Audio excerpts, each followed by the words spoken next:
Greg Vincent. Come on down. Everybody, this is Greg Who knows where Mexico, Missouri is? Yeah, that's what I thought, a few of you. There's your fans. All Hi, right. Greg. Hi. Introduce yourself, would you? All right, I'm Greg Vincent. I'm the editor of AgWeb and work for Farm Journal Media, which is actually the biggest competitor to Jeff that we have out there. So I couldn't figure out whether this was actually a good thing or a bad thing that I was following Jeff, but I figure it's a good thing because Jeff can't say bad things about me, but I can about him. So Jeff, when you said where they are on the 6 minutes between intros, they're on AgWeb, actually. So, but anyway, and I'm just kidding when I pick on Jeff because we're actually we are pretty fierce competitors, I guess, but we're also for 10 years probably, Jeff, been very good friends. So if I do pick on him, I don't think I'm being too purposely mean to Jeff, but I have to. I think the first thing that I want to talk about is what my primary purpose here today is talk about the investment that Farm Journal Media is making in social media and why we're doing that. And, if I can reflect back on a meeting we were in about 3 years ago as we were getting ready for the Pro Farmer Crop Tour, which Pro Farmer is a weekly newsletter that we do, and it's based out of Cedar Falls. And we'd spend the week traveling across the Midwest looking at cornfields and soybean fields and getting yield predictions off the individual fields and then aggregate them into one number at the end of the day and throughout the week. And it's really the first hard projection of what the corn crop's going to be this year. Jeff mentioned the 160% increase in corn prices that we've had in the last just 3 or 4 years, and it's incredible. So that is a very busy week for us. A lot of watching of our website, and I said that is a perfect way. This is a perfect opportunity for us to use social media. And at this point, social media was just brand new. This is how quickly it's moved, and I got into we'll call it a heated discussion with our executive vice president about this stupid social media thing and why we even care. Because the question he had is, how do you monetize it? First of all, I'm overhead. I'm an editor. I don't care how we monetize it. That's up to him to figure out. But, the point of it is we get paid for page views and people coming to our site.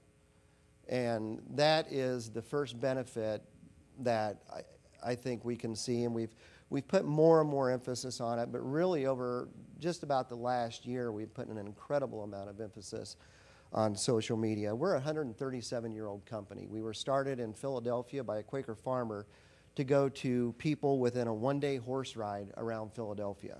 That was where Farm Journal started. That's still our flagship brand. That's still what carries us. So we're a print company that was started where people could throw basically a newspaper from a horseback to gradually expanding throughout the country, a nationwide magazine now with several publications, some TV shows, a newsletter, but everything you hear about there is all one-way communication. We're not used to having a two-way communication. We occasionally get the letter to the editor or somebody writing in about a story we wrote, and 9 times out of 10, those are because we pissed somebody off. We still get those on the website, but it does allow for us to actually have more of a good two-way conversation with people, and that's the benefit from my standpoint that I think we really see.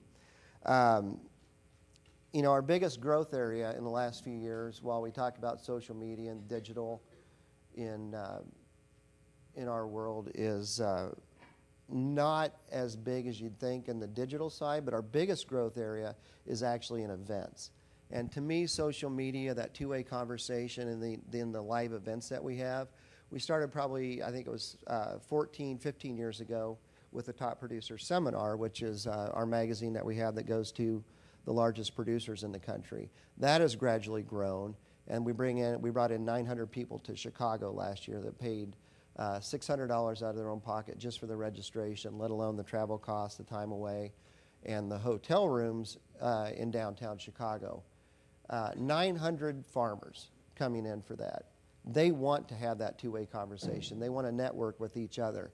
And that's what social media allows, is it allows them to visit with us. It allows us to visit with them, obviously. But it also allows for farmers to visit with each other. So we've looked at ways that we could improve our social media offering. One of the ways on the sales side that we've done is through a thing called partner tweets. And we have streaming Twitter feeds through people that, through our partner tweet side, we follow particular companies. And companies can put their tweets in that Twitter feed for us, and we place it throughout the site. Now, I was just having a discussion with Shannon and Jeff about this beforehand. I'm not really a big fan of Twitter because I think from our audience standpoint, we've got to have people sitting in front of the computer unless they're seeking out what we want to, what we're putting out there. But then that turns Twitter into a one-way conversation. But what this does is it puts it on a site that we know quite a few farmers are going to, obviously, and it allows our partners to have that communication with them. We also have our own tweets that we have in a feed, in our own Facebook feed. Now, there's one trader that I've become very good friends with over last year. Got to know him through Twitter, a guy named Tommy Grasoffi out of Indiana. And Tommy is an outstanding trader, does everything from his basement in Valparaiso, Indiana. He's got a whole trading floor set up in his room. He relies on Twitter to communicate with farmers, though, and actually has farmers tweeting to him what they do. So we took some of those ideas, and actually we've created a market tweets page that is an aggregated page that people can come to on AgWeb to see all the chatter going on out there. Occasionally we get some stuff coming in there. We have a pound cotton, a pound corn, a pound grains. For some reason, corn, this probably shows my age and my upbringing that I have, but I don't understand some of the things that people are saying about corn out there. But and I'm not talking about the farming corn thing either. So that is some of a problem that we do have with that, but it is a way for people to be able to come to one site to see the market discussions going on out there in the field. Talk about the page views that we get from it. And 2 years ago, it was non-existent on our Google Analytics page of seeing how much traffic comes to our site. Last year, it was maybe 2 or 3%. Right now, about 5 to 6% of our traffic is coming in from Facebook and Twitter, and primarily Facebook there. So I think that just shows the rapid growth. We're getting about 3.5 million page views a month, and so 6% of those page views coming from Twitter and Facebook, it's not too bad. Now, one thing we've noticed is that our audience from Facebook, there's actually a fewer page views per visit on those. We're typically around 4 page views a visit for visits coming in from all corners of the site. It's usually about right around 3 on our Facebook and Twitter pages. So, but that tells me then that that's us engaging that audience to get them the information that they want. They're selecting the information that they want to come find, and they may not spend as much time or go to as many pages, but we're getting them into the site and we are engaging them. I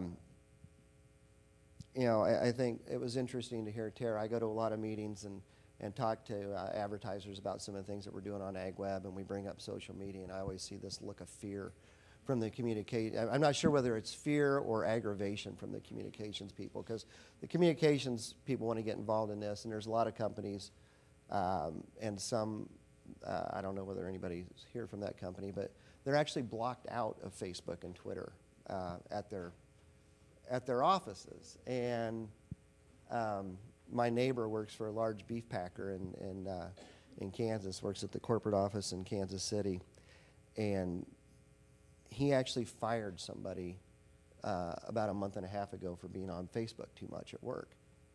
I thought, good Lord, Oh, 1 minute? Okay. So I think I'm about to wrap up. The other issue we have is the discussion boards, and that's an important area of our site. That's about 20% of our page views. Jeff talked about the coffee shop, and actually Jeff and I have had some discussions about our discussion boards and sharing some of the pain and frustrations that may come with that. And we do have, it's hard to control the conversation. That's something we understand. They say bad things about our advertisers. They say bad things about me because we stop some discussion threads sometimes that you can't let go on. But the way I look at that is the more hateful comments we get there, at least we're engaging them anyway there. So you just got to take it if you're going to play in this space and accept it. So, Deb?